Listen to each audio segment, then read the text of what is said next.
Նիկոլ Փաշինյանը ժամանակ առ ժամանակ սրտիկներ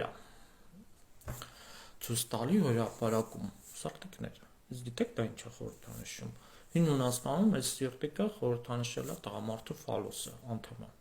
բառի իմաստով։ Ուղղակի դա տենց վիրավորանք ու հայհոյանք չի, բայց նես չի դզում էլի, կանացի մեկ մարմինն էլ է հիացմունք,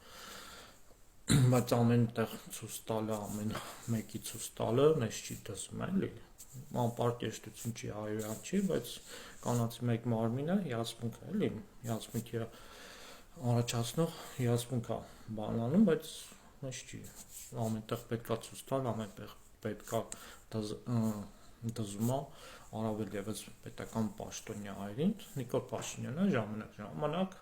ամեն առավոտ սա է ցույց տալիս սիրտիկ, որը սիրո խորհրդանիշ է, քանի որ տղամարդու ֆալոսը Հին Հունաստանում դա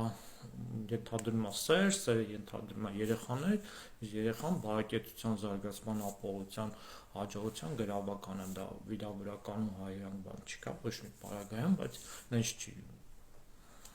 դզում է, էլի, մեկ մարմինն էլ է կնոջ հիացմունք առաջացնում, բայց նենց չի, ամենտեղ կարան ցույց տան, ամեն մեկը կարա ցույց տա, չի դզում էլի պրոստը, եթե որպես սիրտ նայենք, սիրտը մի հատ բռունցք է, սենց կրծքում,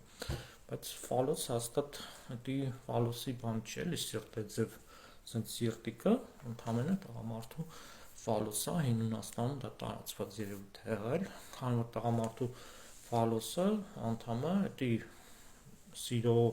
ընտանիքի շատ երեխաներ ունենալ, որը բերում ընտանիքի զարգացմանը, հզորացման, բարեկեցությանը,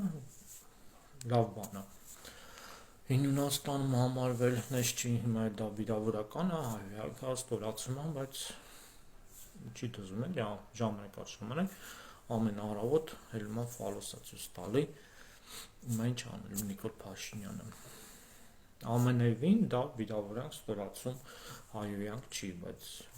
կանացի մեկ մարմինն էլ է հիացմունք, բայց ամենտեղ ցույց տալը տենց սիրուն չի դզում էլի։